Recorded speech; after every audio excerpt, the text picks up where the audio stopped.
कल्पना ने घर में देखा तो चिल्ला कर पड़ी, ये पानी कहाँ चला गया? एक बर्तन में भी पानी नहीं है। कल्पना की माँ साधना जी ने कहा, बेटी आज मुझे बुखार था, पानी लेने नहीं जा पाई। ओहो माँ, अब पानी के बगैर कैसे काम चलेगा? रुको, मैं कुएं से पानी लाती हूँ। कल्पना ने जैसे ही घड़ा उठाया, साधना जी ने उसे रोकते हुए कहा, नहीं बेटी, पानी लेने मत जा कुएं के पास, खतरा है, वहाँ रात में कोई नहीं जाता। कल्पना ने कहा, माँ कैसी बात करती हो? मुझे प्यास लगी है, आप इधर इधर की बातें कर रही हो। मैं अभी गई और पानी लेकर आई। साधना जी ने कहा, नहीं, मैंने कहा ना, वहाँ मत जा, कुएं के पास आत्माओं का वास है। लेकिन कल्पना नहीं मानती, वो चली जाती है। काफ़ी समय बीत जाता है।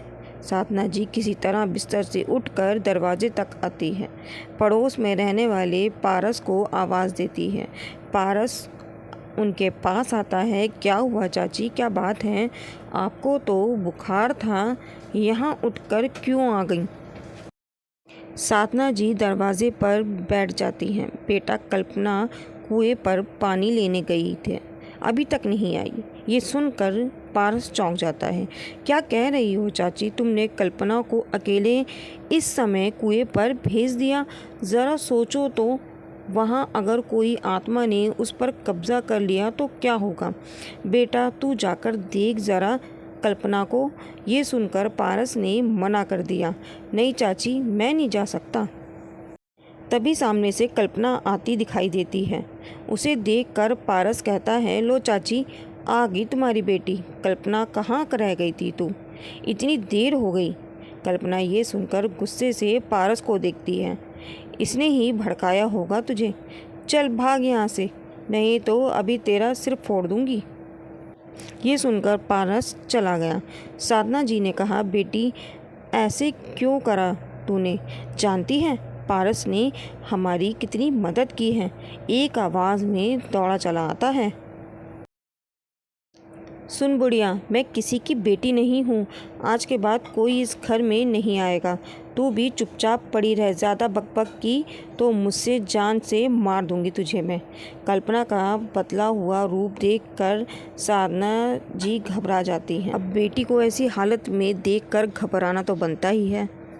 सुबह तक उनका बुखार उतर जाता है। सुबह होते ही कल्पना खेत पर चली जाती हैं। उसके जाने के बाद साधना जी गांव में रहने वाली एक देवी की पुजारिन शारदा के पास जाती है। शारदा ने साधना को देखा तो बोली, आ गई, मैं तेरा ही इंतज़ार कर रही थी। बेटी को संभाल कर ना रख सकी, आ गई तू? वो चुड़ैल के कब्ज़े में है। ये सुनकर साधना जी रोने लगती हैं। माँ जी, आपको कैसे पता? वो सब कल पानी लेने गई थी ना, जब उसे वापस आई है, उल्टा सीधा बोल रही है। शारदा जी ने कहा, मैं जानती हूँ, वो उस नीले नखून वाली चुड़ैल के कब्जे में आ गई है। तू देखती रहना, उसके बाएं पैर के अंगूठे का नखून हल्का नीला होगा, धीरे धीरे वो ज़्यादा नीला होता जाएगा। जब वो नीले से काला होने लगे तब समझ लियो तेरी बेटी खत्म, वो चुड़ैल उसे अपने साथ ले जाएगी। ये सुनकर साधना जी ने शारदा जी के पैर पकड़ लिए। बचा लो मेरी बेटी को, उसके सिवा मेरा कोई नहीं है। शारदा जी ने आंख बंद करके कुछ मंत्र पढ़े और कहा, वो बहुत शक्तिशाली है, मैं कुछ नहीं कर सकती। वैसे भी अब उसे रख कर क्या करेगी? वो जितनी जल्दी मर जाए ज़्यादा अच्छा है, वरना अगर उसे गांव की कोई भी कुंवारी लड़की अकेले में मिल गई तो वो उसे भी अपने जैसा बना देगी। गांव में कम से कम और लड़कियां तो बच जाएंगी। साधना जी ने पुजारिन के पैर पकड़कर बहुत मनाने की कोशिश की, लेकिन शारदा जी उनकी कोई मदद नहीं की। उन्होंने बस इतना कहा, अपनी बेटी को किसी तरह रात के समय में घर में बंद करके रख, इससे गांव के लोग बच जाएंगे। साधना जी रोते हुए अपने घर आ जाती हैं। कुछ देर बाद कल्पना भी घर आ जाती है। साधना जी उसे खाना परोस कर देती है। तभी उनका ध्यान उसके अंगूठे पर जाता है।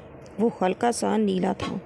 ये देखकर वो कल्पना से पूछती है, बेटी ये तेरा अंगूठा लाल कैसे हुआ?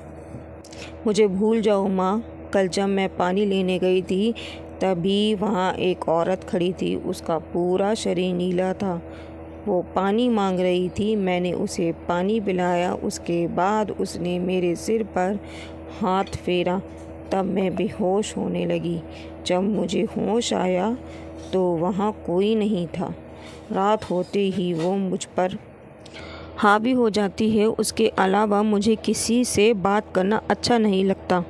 ये कहकर कल्पना रोने लगती है। साधना जी उसे चुप कराती हैं। कल्पना उससे कहती है, माँ मुझे रात होने से पहले अंदर के कमरे में बंद कर दिया करो, नहीं तो पता नहीं मैं क्या कर दूँगी।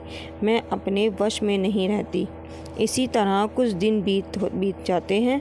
कल्पना कमज़ोर होने लगती है और उसके पैर का नाखून धीरे धीरे ज़्यादा नीला होने लगता है।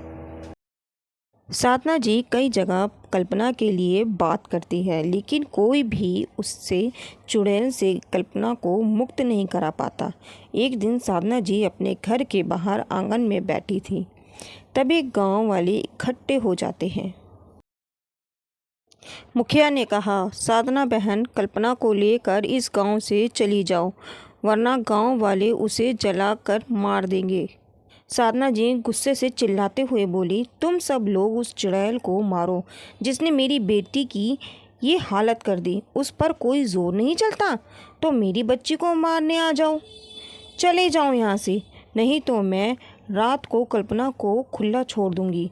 जब तुम्हारे बच्चे ऐसे तड़पेंगे ना तो तुम्हें पता लगेगा।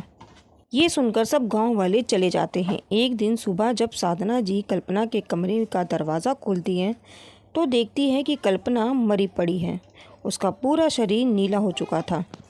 बहुत हिम्मत करके कुछ लोग कल्पना का अंतिम संस्कार करते हैं। अंतिम संस्कार के बाद साधना जी सभी गांव वालों के सामने कहती हैं, मेरी बच्ची तो चली गई, किसी ने उसकी मदद नहीं की, लेकिन फिर भी मैं चाहती हूँ कि मेरी बच्ची के साथ हुआ वो किसी और के साथ ना हो।